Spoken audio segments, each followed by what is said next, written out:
onda, hijos de la Berman?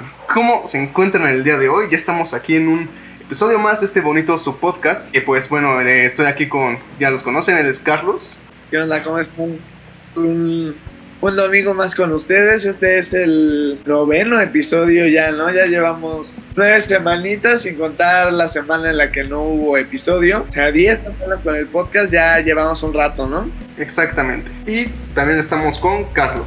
¿Qué tal, gente? Buenas tardes, buenas noches, buenos días. Tiempo es relativo. Bienvenidos a nuestro podcast. Y así como el tiempo es relativo, también es relativo el decir si una película es mejor que un libro, y de eso vamos a hablar, pero no exactamente. Hablaremos de las adaptaciones de libros a películas. Sin embargo, no creemos que tengamos que hablar de si una es mejor que otra. Claro, yo creo que aquí es vital resaltar que no hay punto de comparación, ¿vale? Podemos comparar un libro con una película porque son ámbitos artísticos muy diferentes en el cual pues, el manejo del tiempo es diferente, que el tiempo y los detalles son muy diferentes en cómo pasa en un libro, en una película. Entonces nosotros solo nos referiremos a películas que sean basadas en libros que nosotros consideremos buenas películas. Ojo, no es lo mismo que buena adaptación, así que antes de que se enojen, es buena película. Exactamente. Sí, esto lo aclaramos porque obviamente no hemos leído todos los libros en los que se basan las películas, ¿no? Entonces tal vez es un poco complicado, habríamos tenido que leer un chingo de libros de todas las películas que vamos a hablar, sí. Y en este caso pues solo nos referiremos a películas basadas en libros que como películas a nosotros nos gustan. Y lo mismo que decimos siempre, esto es algo subjetivo, estoy seguro de que nosotros vamos a hablar de alguna película que nos encantó y que alguno de ustedes en su casa va a decir, no manches, esa está bien pinche fea. Es subjetivo, o sea, incluso cuando usamos expresiones como de ay, está horrible o lo que sea, pues obviamente eso es como desde nuestro criterio, que nos haya gustado o no nos haya gustado. Y para meternos un poco en contexto histórico, desde el nacimiento del cine, bueno, en un inicio todo era como con una intención documental, por decirlo de una manera, y no pasó mucho tiempo de que nació el cine a que empezaron a ver adaptaciones de obras de teatro, por ejemplo, de Shakespeare o de algunos libros, ¿no? El dato más, la película adaptada de un libro más vieja que conocemos es una adaptación de La Cenicienta, hecha por Méliès, que también pues tiene una de las adaptaciones más famosas de la historia del cine, que es El viaje a la luna. Exacto. Y a lo largo de los años, pues como les comento, se fueron realizando más. Seguramente Shakespeare y los hermanos Grimm deben de ser de las personas que tengan más adaptaciones en la historia del cine, y pues básicamente de eso vamos a platicar. Obviamente hay algunas que son adaptaciones fieles, hay otras que son adaptaciones trasladadas a unos tiempos diferentes, como por ejemplo se me ocurre la de Romeo y Julieta de Baz Luhrmann, en la que sale Leonardo DiCaprio, ¿no? Eso yo también iba a mencionar. Ah, pues claro, o sea, que sí es una adaptación, pero los tiempos en los que se realiza, o sea, no adaptaron los tiempos de la obra, sino fue hecha como en la actualidad, por decirlo de alguna manera. Lo modernizaron. Exactamente. Y también, por ejemplo, otro ejemplo que se me ocurre es, por ejemplo, dije por ejemplo muchas veces, Black Panther es una adaptación de Hamlet, pero no tal cual. No como El Rey León, quizá, por ejemplo, que esa es otra diferente, ¿no? Porque fue en, obviamente, un espacio-tiempo diferente y protagonizada por animales en lugar de personas. Y pues que Black Panther igual, o sea, obviamente no es Hamlet como Shakespeare la escribió, ¿no? Algunas se toman un poco más de libertades y otras se esfuerzan por adaptarlo más fielmente a cómo se hizo el libro. Yo creo que ahí más bien la palabra es apegarse, ¿no? Porque al final de cuentas, adaptación se refiere a que puedes cambiar sin problemas. O sea, sí, claro. Yo lo que les iba a comentar era que esto que dice Carlos es muy importante, ¿no? Como estos primeros cortos surgieron de adaptaciones de libros, porque ese fue el gran paso, ¿no? El que hizo que ahora conozcamos a la cinematografía como la conocemos hoy en día. Méliès fue el primero que propuso empezar a narrar como tal ya una historia, no solo era material fílmico como lo venían haciendo los hermanos, ¿no? Solo era como a la salida de la fábrica, ¿no? Y solo lo grababan. No, Méliès ya le dijo, ¿saben qué? Vamos a contar una historia. ¿no? Entonces, esto es así pedazo clave para la historia del cine. Y por eso es que yo creo que han tenido demasiados éxitos muchos directores y muchos escritores con sus adaptaciones, ¿no? Porque yo creo que es mucho más fácil que la gente lo acepte, una estructura de narración ya establecida, solo con plasmarla en la película, y no tanto como otros directores que se la arriesgan, ¿no? Que se la juegan un poco más y dicen, ¿saben qué? Vamos a cambiar un poco la narrativa, vamos a cambiar un poco el tiempo, el espacio, el argumento, bla, bla, bla, bla. Que ya son jugadas un poco más peligrosas, ¿no?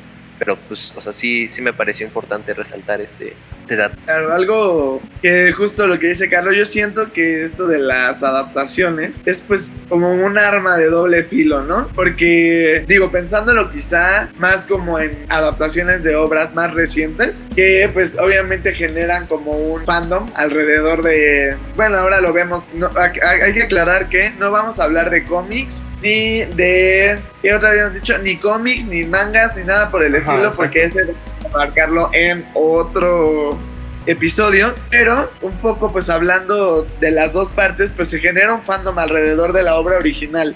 Entonces, tú haciendo una película, pues te puedes aprovechar que ya hay un mercado hecho especialmente para esa obra, ¿no? Pero digo que es un arma de doble filo porque, pues, como hemos visto muchísimo últimamente, pues los fans se quejan de todo, ¿no? Pareciera como que tiene que ser una calca del material original. Exacto, del material original, y que cualquier cosa que quieras hacer distinta es un problema. Exacto. Sea la apariencia física de algún personaje, por ejemplo, que recuerdo que en su momento hubo un problema algo así con Hermione, ¿no? En Harry Potter, porque me parece que la describe un poco diferente J.K. Rowling en los libros de cómo es Emma Watson.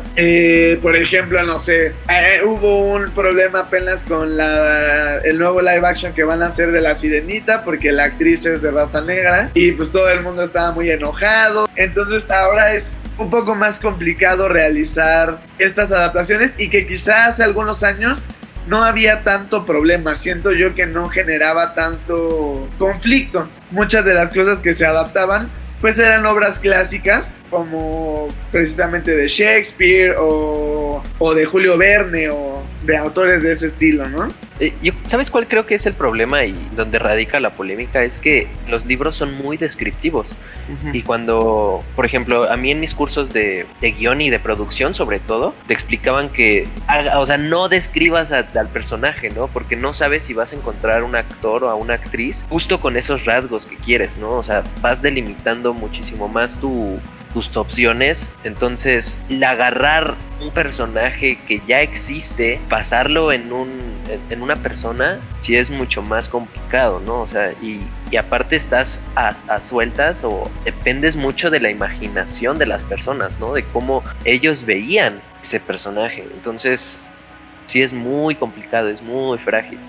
Sí, y hay cosas que evidentemente es más complicado mostrarlas en el cine. Por ejemplo, recuerdo que en Sin Sajo hay una parte en el baile que hacen en la mansión de Snow, en la que el personaje Plutarch, el que interpreta Philip Seymour Hoffman, baila con Katniss, ¿no? Y él le muestra la hora en su reloj o algo así, y en el reloj se alcanza a ver algo que pareciera ser un sinsajo. Por lo que yo entiendo, en el libro no se escribe con tanta exactitud. Y pues algunas personas vi que se quejaron, ¿no? Y que lo ponían ahí en diferencias entre el libro y la película.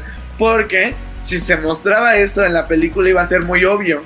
Y el plot twist del final de la película ya no iba a tener el mismo impacto que viendo el sinsajo desde los 10 minutos de que empezó la película, ¿no?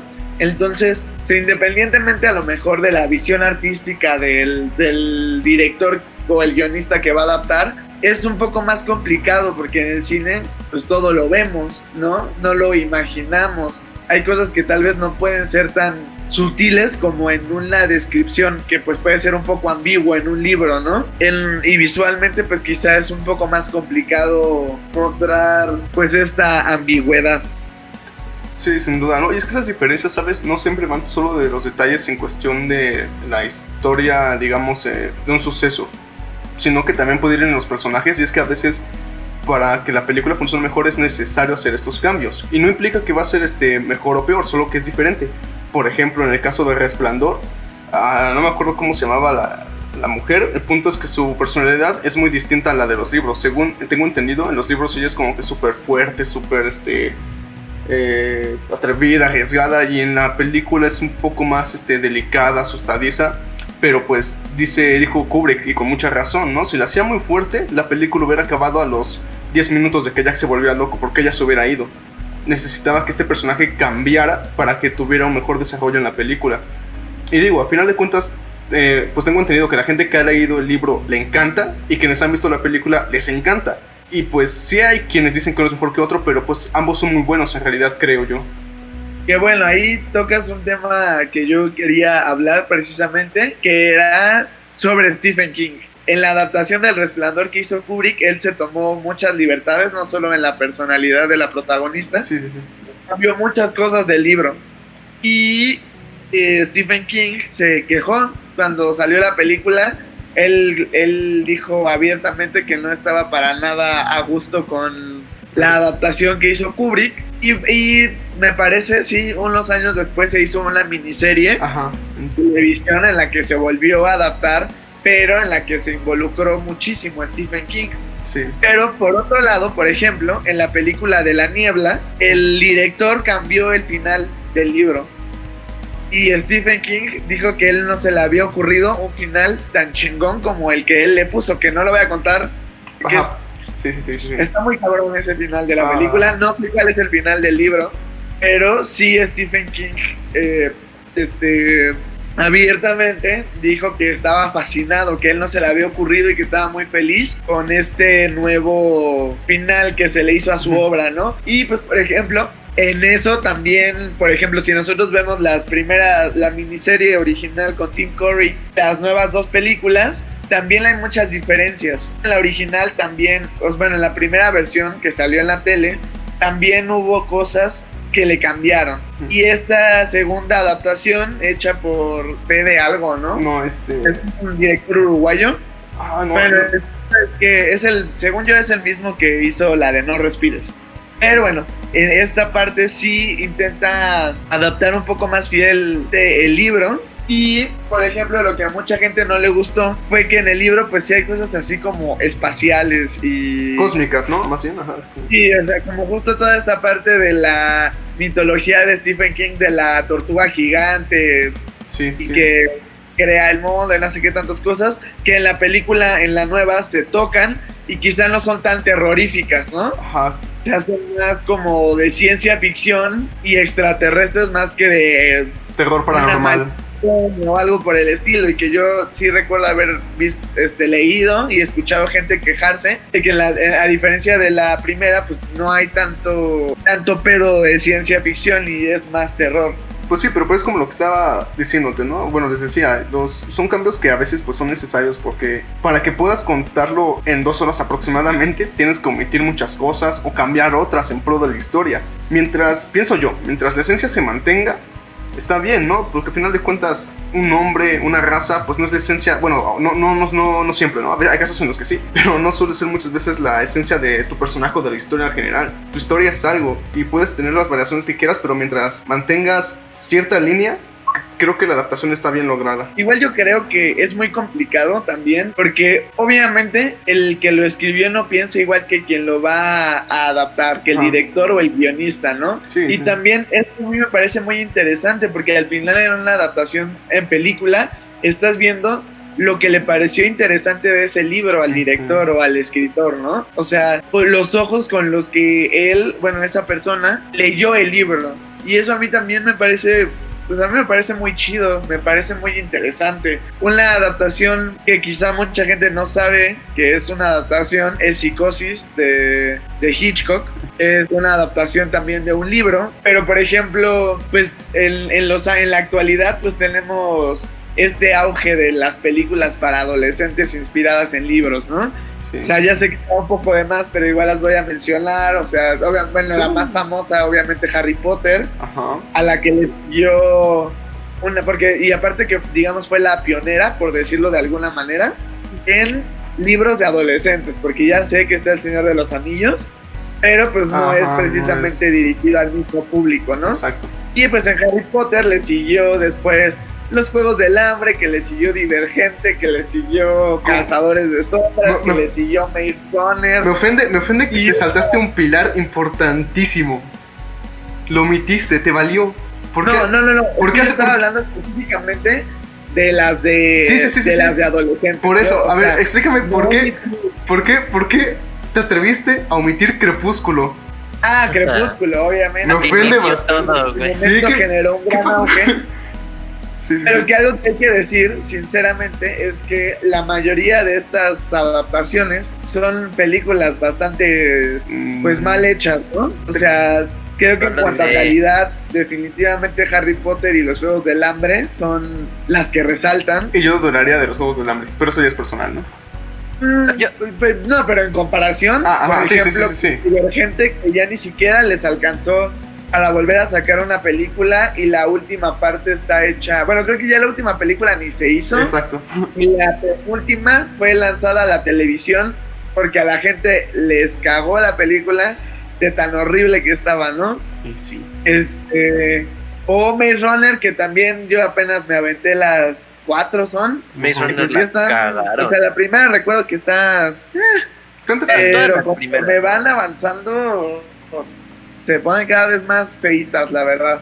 Sí. Entonces yo creo que en cuanto a calidad, sí, Harry Potter, y eso... Bueno, creo que sí mantiene ciertos estándares de calidad, ¿no? Creo que hay unas películas peorcillas que otras, pero en general está bastante bien. Y Los Juegos del Hambre, que yo considero que en las últimas 2 baja un poco la calidad también en comparación con las primeras, que a mí me gustan mucho. Creo que pues sí, se creó esta parte de... Vino como anillo al dedo de toda esta parte de estar sacando sagas y franquicias que dan para un chingo de películas, ¿no? Como, pues les digo, estas, como Marvel, ¿no? Obviamente. Y que también eso es lo que les interesa a muchas personas. Ya, si te das cuenta, antes no había adaptaciones de libros que sacaran 20 películas, ¿no? Exacto, era una adaptación. Ahora Harry Potter son 8 y luego sacaron Animales Fantásticos, que ni siquiera es un libro, es un catálogo de las bestias, es como un bestiario del mundo mágico. Exactamente. Y ya le van a sacar 3 o 4 películas. Y se me olvidó también mencionar a Narnia. Narnia, sí, es cierto.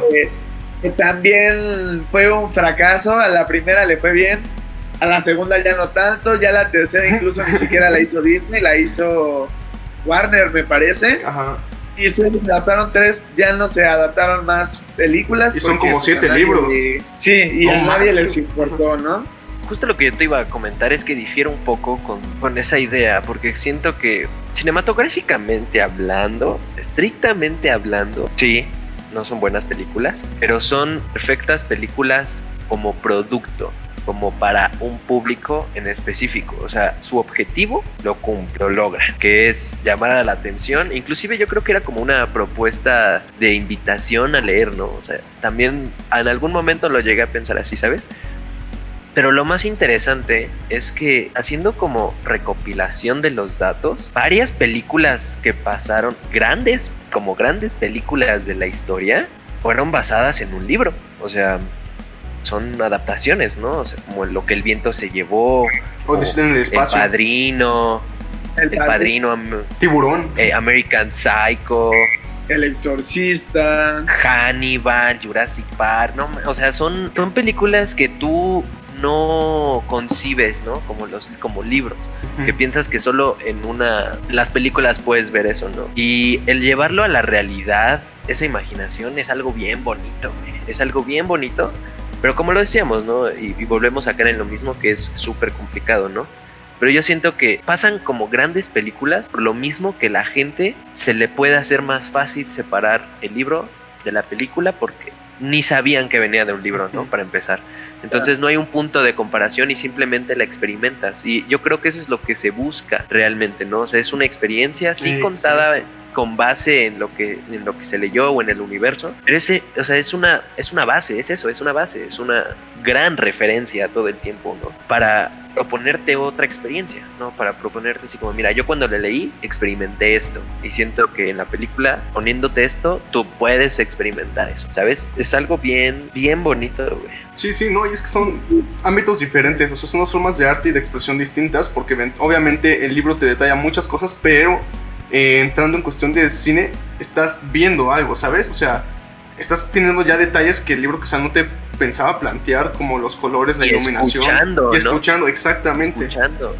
O sea, y sigue siendo un trabajo de imaginación muy activo para ambos lados. Para el que se sienta a escribir todo desde cero, como para el que adapta todo, para que está empezando el equipo que piensa en esa propuesta de iluminación, de maquillaje, de escenografía, inclusive para uno como espectador. Porque precisamente esta cuestión de que ya te están metiendo cosas que quizá tú no hubieras imaginado, ahora sí, ahora la estás escuchando, estás como que alimentando esta imaginación, así como con un libro. Que repito, son cosas diferentes en diferente medida, pero funcionan igual. Y que, bueno, por ejemplo, yo hace unos meses leí un libro que escribe Fernanda Solórzano, que se llama Secretos de la Sala Oscura, me parece, Misterios de la Sala Oscura.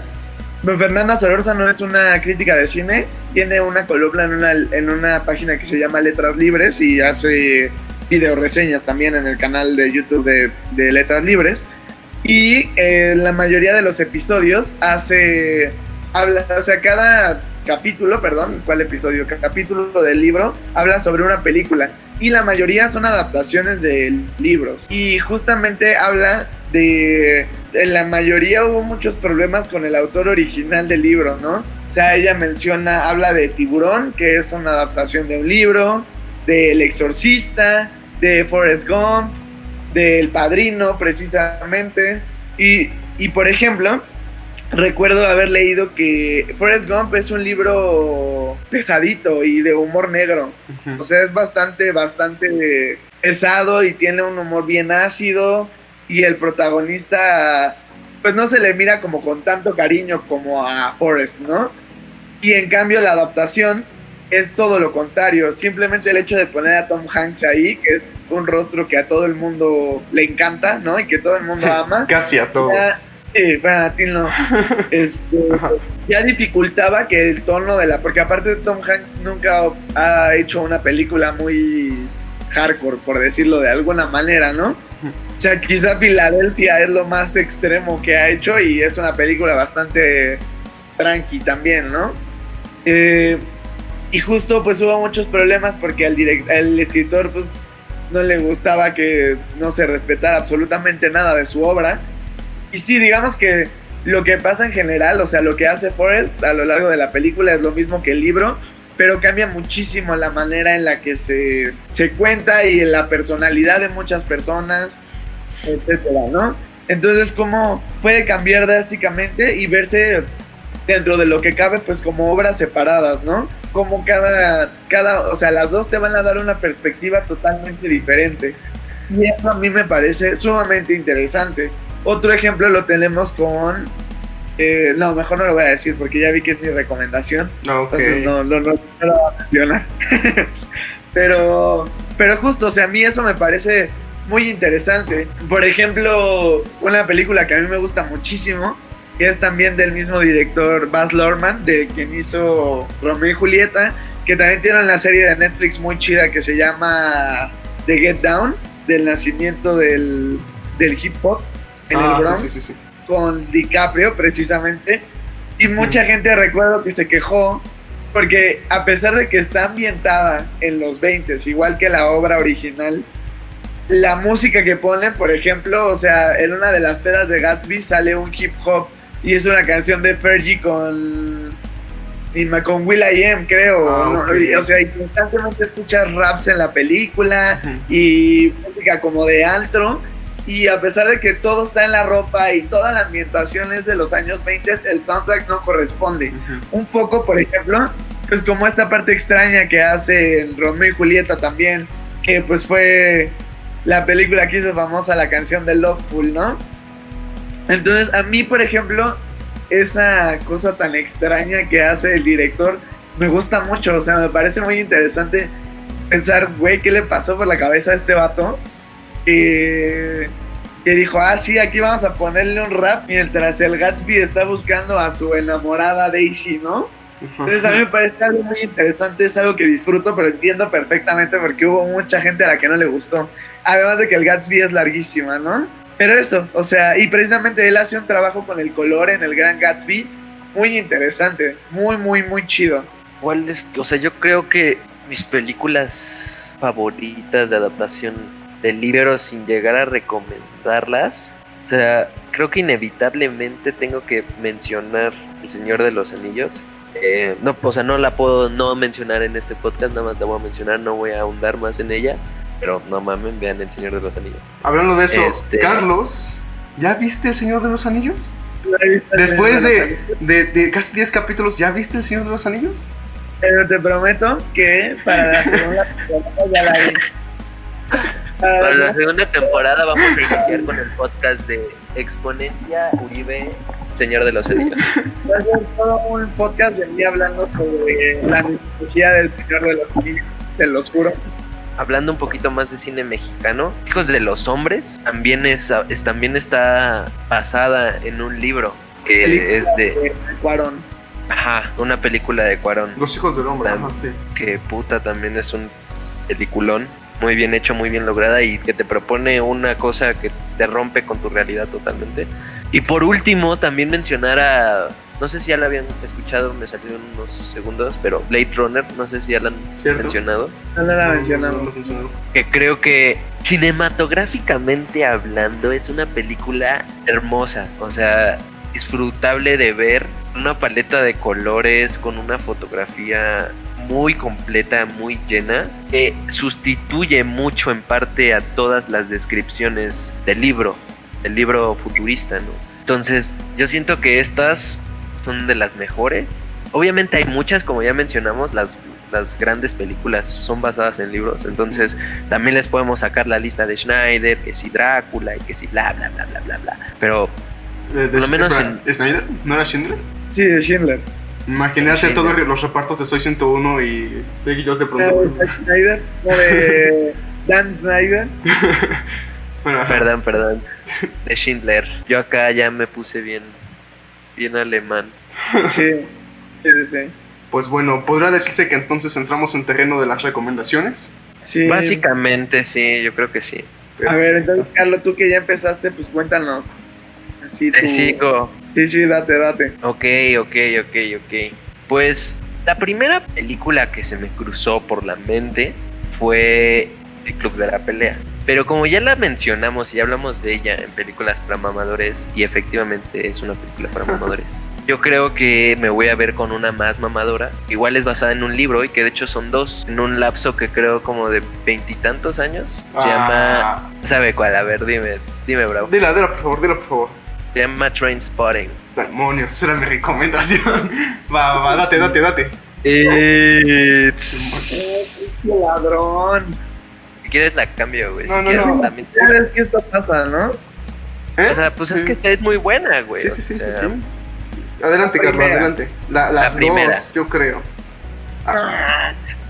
Perdón, pero la adaptación de porno se me hizo muy buena. Suena muy raro. Es justo lo que yo también estaba diciendo. Que igual es una adaptación de porno, pero bueno. El punto es que es una obra. Creo que hay que aclarar que porno, así se llama la secuela de Trainspotting, ¿sabes? Porque se puede prestar un malentendido. La secuela del libro. Ajá. Porque acá se llama Trainspotting 2. Trainspotting 2, así. Trainspotting, el reencuentro. La revancha, más Trainspotting que más nunca, sí. Curioso. Sí. Bueno, este libro fue el primera novela de Irving Welsh, que es un novelista escocés, y pues básicamente va contando sus historias cuando él era un yonki, y la película te narra, yo creo que de una manera también muy cruda, lo que significa o lo que conlleva ser un drogadicto. Todos los riesgos constantes, todas las diferentes pérdidas que sufres, ¿no? No solamente son físicas, también son más que te pierdes como persona, que pierdes a un hijo, cosas así muy extremas, ¿no? Y la película está muy bien llevada, inclusive por ser según yo es del 96, si no mal me equivoco. Creo que sí. Entonces, para ser de ese año también tiene unos efectitos por ahí que dices, ¡ay! Ujú. ¡Ay! Justo también te ponen el mismo contexto irlandés, entonces es curioso también ver, ¿no? Que también allá se están destruyendo vidas por la misma razón que acá. Y pues ya, yo creo que me quedo con eso. Muy bien. Como yo ya tengo listo ahora sí, Date. debo decir que se me acaba de ocurrir otra y estoy en un conflicto. Como menciones honoríficas, solo quiero mencionar a la película de los hermanos Coen, la de No Country for Old Men. Ajá. En español le pusieron No hay lugar para los débiles, me parece. Sin lugar para los bebés. Ajá. Sin lugar. De Cormac McCartney, que está increíble, y de hecho él tiene otro libro adaptado a película que se llama La carretera, que también está muy... La del papá, ¿no? Y del hijo. Así es. Ya. Ajá. Y mi otra mención honorífica es, a mí, yo creo que mi personaje favorito de la literatura es por lejos Sherlock Holmes. Me gusta muchísimo. La verdad es que a mí las películas de Robert Downey Jr. me dan mucho repele. O sea, pues las de Sherlock Holmes. Considero que no es Sherlock Holmes, es una película de acción que no tiene nada que ver con el personaje más que el nombre. Y apenas vi una versión en la que salen John C. Reilly y Will Ferrell, que es como en comedia, que pues está divertida, pero no me gusta tampoco. Yo la que quisiera recomendar es la serie de Sherlock, en la que sale Benedict Cumberbatch como... La inglesa. Ajá. Sí, que pues básicamente es como recomendarles como 10 películas, ¿no? Porque cada capítulo dura hora y media. Hey, es una miniserie, básicamente. Pero es una miniserie de películas. Me parece increíble. O sea, me gusta muchísimo, y justo lo que yo les decía es adaptar el personaje y las historias a los tiempos recientes. Está en Netflix, la pueden ver. Bueno, esa es otra de mis menciones honoríficas, ¿no? Y mi debate, que yo creo que terminaré recomendando las dos, es El Padrino. Ok. El Padrino, sí, fíjense, de ese sí leí la novela. Y a pesar de que la novela, obviamente, no hay cosas que nunca se abarcan en las películas y todo, la novela por sí sola es buenísima y las películas son increíbles. La tercera creo es la que menos me gusta. Las primeras dos son muy buenas, y de hecho en la segunda hay muchas partes que no se alcanzaron a adaptar de la novela en la primera película y se hacen en la segunda. Y ya toda la parte que es del pasado, en la que Robert De Niro interpreta a Vito Corleone, son las que están en el libro, y todo lo que pasa en la actualidad, que es cuando Michael se muda a Las Vegas, esto sí está hecho específicamente para la película. Lo interesante de estas es que el escritor Mario Puzo fue guionista de todas las películas. Uh-huh. O sea, él estuvo muy metido en el guión, y es por eso pues considero que no se siente como que nada más la continuaban para hacer varo y están mal hechas. Sí. O sea, sí las continuaban para hacer varo, pero están bien hechas, ¿no? Okay, sí. Y bueno, esa es una de mis recomendaciones, y la otra es una película que se llama Animales Nocturnos. Uy. La dirige Es que... Tom Ford, de hecho me parece que es o sea, no estudió cine, sino es un diseñador de modas, pero también dirige películas. Está basada en una obra que se llama Tony y Susan, del 93 es el libro. No lo he leído, ahí lo tengo, me lo compré de hecho en la cuarentena, pero ahí lo tengo, no lo he leído. Aquí le pusieron, o sea, en México 3 noches, ¿no? Como 3 noches, ajá. Uh-huh. Pero el nombre original es Tony y Susan. La película me parece espectacular. Sí. O sea, es de las mejores películas que he visto en mi vida, es de las películas que más me han hecho sentir. Exactamente. Está muy cabrona, o sea, considero que ahí tanto El Padrino como Nocturnal Animals sí son las un poco sensibles e impresionables con violencia y esas cosas, pues tal vez no son películas para ustedes, pero están muy chidas. Animales Nocturnos me encanta, me encanta, me encanta. Y de verdad, si en algún momento la pueden ver, se la recomiendo un montón. Yo creo que ese es mi... O sea, siento que El Padrino está como la más obvia, entonces quisiera inclinarme más por Animales Nocturnos. Y es que aparte es como un libro dentro de un cuento, dentro de una historia, ¿no? Así es. Increíble. Está bien increíble. verga esa película, Sí. está increíble esa película. O sea, yo algo que ya fui a ver al cine cuando se estrenó y la neta es que ni siquiera sabía qué pedo, nada más la vi pues porque salía Amy Adams, creo. Ajá. Y salí del cine con cara de verga, ¿qué acabo de ver? No lo puedo creer. Y me acuerdo Es que también sale Jake Gyllenhaal. Es que sí, o sea, yo por eso la vi y dije, es que creo que muy buenos proyectos. Pues es lo que vato. decíamos la otra vez, Carlos, cuando conversamos que son nuestros actores, nuestro actor y actriz favorita casi, y es como de, güey, o sea, son muy buenos los dos, los combinas y, Sí. wow. Sí. Sí, no, son muy buenos. O sea, yo me acuerdo que salí del cine y lo primero que hice fue escribirle a mi papá y decirle, tienes que venir a ver esta película. O sea, de verdad, tienes que verla. Sí. Y pues eso, o sea, de verdad considero que la tienen que ver. Está... De los tres, creo que esa podría ser como una recomendación de los tres también. Por parte Esa es de- una recomendación a la virginiana. Exacto. Me agrada. A ver, Bravo, ¿cuál es la tuya? Pues yo les voy a recomendar unas películas que creo que son buenas, me gustan mucho, pero que son un poquito más ligeras en varios sentidos, ¿no? La primera que les quiero recomendar es con uno de mis actores favoritos, no solo porque pues, está bien guapo, y hablamos de Diario de una Pasión, que con un cuestionable inicio que en mi opinión más que romántico es terrorífico, pero se desarrolla después en algo muy, pues muy tierno, muy emotivo y muy emocional que sin duda creo que les puede gustar. Es la primera película que yo vi con Regina George haciendo de alguien que no es Regina George, entonces dije, mira, wow. Hablo de esta Rachel McAdams. Y bueno, esa es mi primera recomendación. Si te gustan las películas románticas, ahí pues creo que es como de ley que tengas que ver Diario de una Pasión. Que es prácticamente una referencia a películas románticas. Regina George. Rachel Adams. Y Y eso que en la actualidad ya está cambiando un poco, esa perspectiva respecto a Diario. es que es lo que te digo, yo cuando la vi me dijeron es muy romántica, pero empieza la película y a mí se me hizo más terrorífico que romántico, varias cosas ahí, pero bueno. También enfermitos esos vatos. Sí, hay para analizar, chavos, para analizar la película, Reflexioner. Exacto. Bueno, mi segunda recomendación ya va tirada hacia un poco más palomero, más de acción, pero igual creo yo disfrutable. Y fue una de las primeras películas que yo vi de ciencia ficción sobre alienígenas, de acción, que me dio mucho miedo.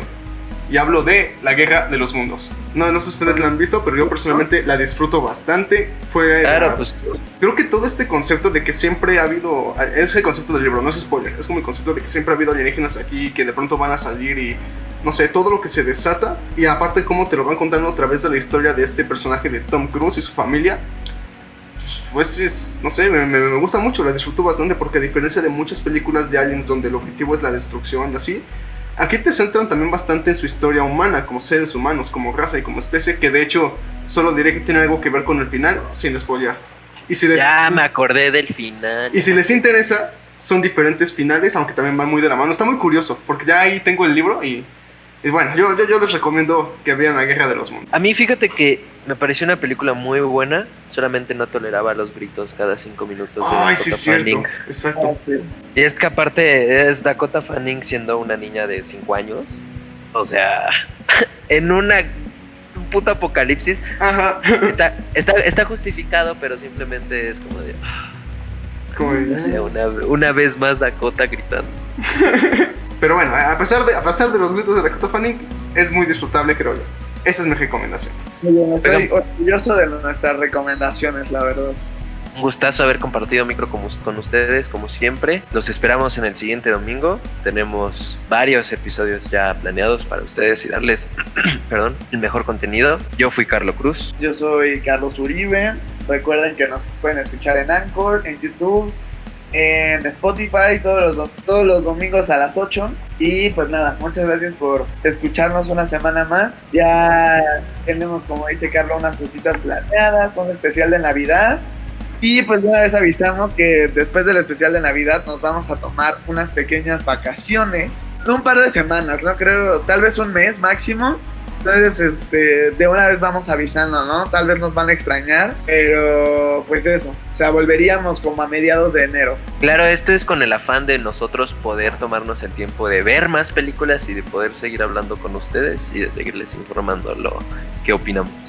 Así es, recuerden que pueden seguirnos en nuestras redes sociales, Instagram y Facebook como A la Bergman. Yo fui Bravo y me despido. Y nosotros ya nos vamos a la Berg. Adiós. Adiós. Bye.